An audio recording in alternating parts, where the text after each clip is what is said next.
Brittany Peterson, welcome to the Single Track Podcast. Hello, thanks for having me. So, given that you are a veteran of Western states at this point, I'm curious, what is your mindset like this close to the race? Western states just brings a different experience every time, so far anyway. So I feel like, I don't know, I mean, I still get the nerve, the butterflies, the anxieties of wondering how the race will unfold. But at the same time, it's hay is in the barn and it's start gathering as much excitement as I can. Can you talk about what you've done in preparation differently this time around? I mean, you've had great performances in the past, so I'm just curious, are you constantly tinkering, or are you relying a lot on what's worked to get you, for example, second place a couple years back? Yeah, I think, I mean, even from 2019 to 2021, the buildup, as much as I tried to replicate it, just you can't really replicate your buildup, or I haven't found that I've been able to. So I feel like this year has been super smooth, but I have a different coach this year, so naturally it's going to be a little bit different. So it's been kind of similar foundation with some different tweaks, which I'm excited to see how that goes. And it looks like, for example, you've spent quite a bit of time on the course, like this spring. Has that been a new addition to the... Yeah, I mean, I've spent a lot of time on the course each year, but my coach is AJW, and he obviously loves Western States. Yeah. So he's been saying, get on the course as much as you can. So that's why I did my spring break for school. I was training for canyons at the time, but the whole point of that was to be on the course. And then once I got out of school, I spent 2.5 weeks down there, and then have been back down there since then trying to heat train. So I think that's always part of it, is just be on the course, but even more so with AJW, because that's his baby, I think. Well, given that you've had, you just have a lot of racing under your belt, you've had a lot of success in the sport, are you able to get a sense towards the end of a training block about what performance is going to look like on race day? Like, are you feeling pretty confident? Do you have any expectations? Do you have any goals for this year's race? I kind of play, I should be better, but I kind of play like the ignorance is bliss, where I don't like to compare, certain things or metrics from year to year, but I do have a general idea because I've done certain workouts, I guess, from year to year. So it's so hard where, I mean, whenever I taper, my body and brain just kind of fall apart a little bit. So I never trust that, because I kind of joke that, if I feel like crap, then obviously that means I must do okay. So that's the normal for me. But yeah, I mean, a little bit, like, I definitely know that one of my peak runs, I had a really good run this year. So I feel like fitness is where I want it to be, and just trying to get the proper headspace to go with that. And when it comes to a racing standpoint, are you somebody that likes to run your own race, or do you like to be influenced by what's happening around you and particular runners in the field and staying towards the front, for example?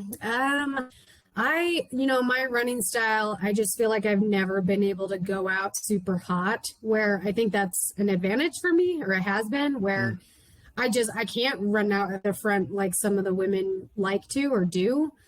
But I think that fosters, just running my own race, especially in the 100-mile distance, where, so much in Western states in particular with the heat and everything, like, so much can happen that being patient and all of that pays off.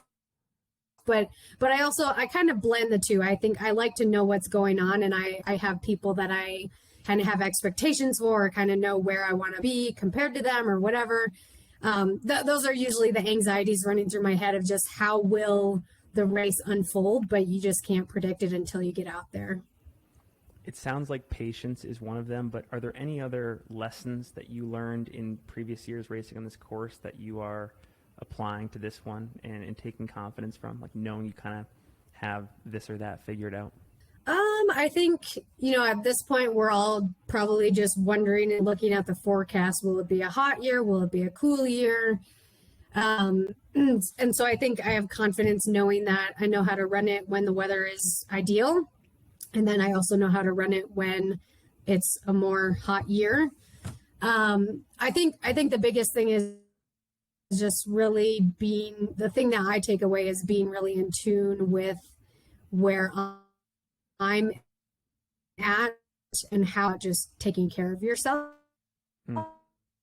So if you're paying attention and doing the proper things to take care of yourself throughout the race, then hopefully you can be running strong at the end, and that's always the goal. One thing I'm curious to talk about more is having AGW as a coach. I mean, when I think of people in the sport, he has basically a PhD in Western States. I mean, I think he has at least 10 finishes. He's been a top performer in years. He knows that course better than anybody. Can you give us some insight into what he has incorporated into your training to get ready for this race? I think it's, I mean, we're still less than a year of working together. So I think that the cool part about the transition has been bringing his experience to my experience, like blending the two experiences where I kind of know the training that has worked for me, and then he has the training, his philosophies behind training, and then his philosophies in training for Western States. So I think it's been a pretty cool thing just to see the two, I guess, brains like put together, and the two experiences, or the two, his wealth of experience and then my gathering experience, putting all that together has been pretty cool. Very cool. I do want to ask you a couple non-Western States questions just because we haven't had you on the podcast yet. The first being, we talk with a lot of folks who are from the Boulder area, from the Portland, Oregon area, Salt Lake City, Flagstaff. I haven't had anybody on the podcast yet from Idaho in the Pocatello region. So can you paint a picture of what the trail running scene is like there, and like what the landscape looks like, and where you run and who you train with, stuff like that? Yeah, I mean, so Pocatello, we're just like 2.5 hours north of Salt Lake City. And then I feel like we're in a little hub where we have mountains all around us. And I have mountains in my backyard here, but like our 12,000 foot peaks are just an hour and a half away. Obviously the Wasatch Range is super close. The Tetons are super close. My house is like, I can just go right across the street and get on a trail. And then I always joke, I mean, Pocatello is not very big, but I mean, Luke Nelson lives here. So pro runner there, Cody and I, we're obviously there are good trails here. But I kind of joke that we have more moose around here than people on the trails. So it's just, we can get true single track, we can get into the mountains, and you can feel pretty alone. So that's obviously the little secret I like about our trails. You mentioned Cody. I'm curious, what is it like having a partner who is not just an elite runner in the sport like you, but also getting ready for the same race in 2 weeks at Western States? Yeah, I would say for the most part, it's really good. As long as, like if an injury or a bad workout or something, it's like we have to be super mindful of, like don't, interfere with the other's mojo.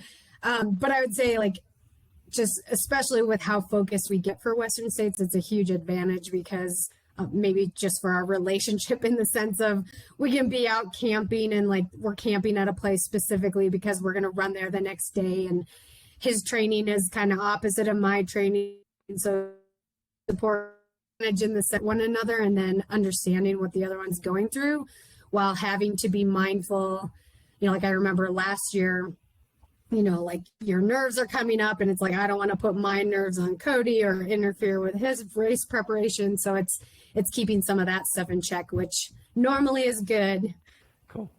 Well, one last thing I wanted to cover in this interview is the fact that you've done such an excellent job, I feel like, on social media of promoting mental health awareness in our sport. So can you talk more about that and why it's important to you?